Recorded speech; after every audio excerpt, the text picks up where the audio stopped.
ముఖ్యమంత్రి చంద్రబాబు నాయుడు అధికారం కోసం ఎంతటి నీచానికైనా దిగజారుతారని మాజీ మంత్రి గుడివాడ అమర్నాథ్ మండిపడ్డారు.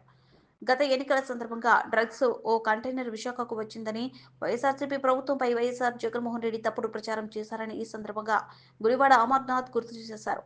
ఆ సమయంలో 25,000 కేజీల డ్రగ్స్ తో కంటైనర్ విశాఖకు వచ్చిందని చంద్రబాబు ప్రచారం చేశారని, విశాఖ బ్రాండ్ ఇమేజ్ ను డ్రగ్స్ పేరుతో దెబ్బతీయడానికి చంద్రబాబు తప్పుడు ప్రచారం చేశారని విమర్శించారు.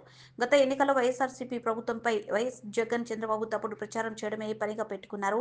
25,000 కేజీ డ్రగ్స్ తో కంటైనర్ విశాఖకు వచ్చిందని చంద్రబాబు తప్పుడు ప్రచారం చేశారు. అధికారం కోసం నిత్య రాజకీయాలు చేయడం చంద్రబాబుకు అలవాటు.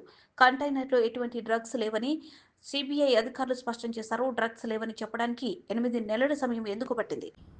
డ్రగ్స్ విశాఖపట్నానికి కంటైనర్ల ద్వారా వచ్చిందని,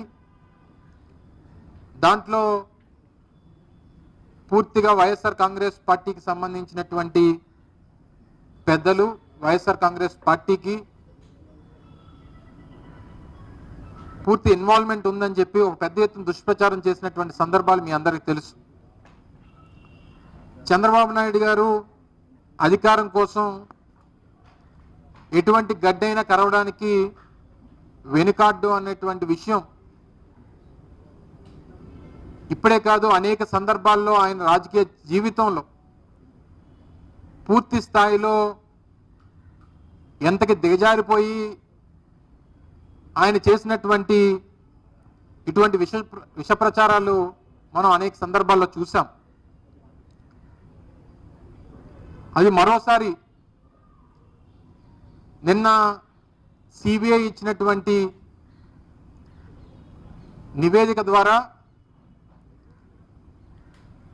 ఏదైతే డ్రగ్స్ అని చెప్పి ఆరోపణలు చేసినటువంటి ఆ 25,000 కేజీలకు సంబంధించినటువంటి డ్రై ఈస్ట్ ఏదైతే ఉందో దాంట్లో డ్రగ్స్ లేవని, దాన్ని విడిచిపెడుతూ, ఆ కంటైనర్లు విడిచిపెడుతూ నిన్న వారు ఇచ్చినటువంటి ఆదేశాలని మనందరం కూడా చూసాం. నిన్న మీ సమక్షంలో కూడా కస్టమ్స్ సంబంధించినటువంటి అధికారులు మీతో మాట్లాడినటువంటి సందర్భాలు కూడా చూసాం. అయితే చంద్రబాబు నాయుడు గారు మొదటి నుంచి ఈ రకమైనటువంటి దుష్ప్రచారం చేయడంలో, ఈ రకంగా ఒక ఆర్గనైజ్డ్ క్రైమ్ చేయడంలో ఎంత సిద్ధహస్తురో మనం చూసాం.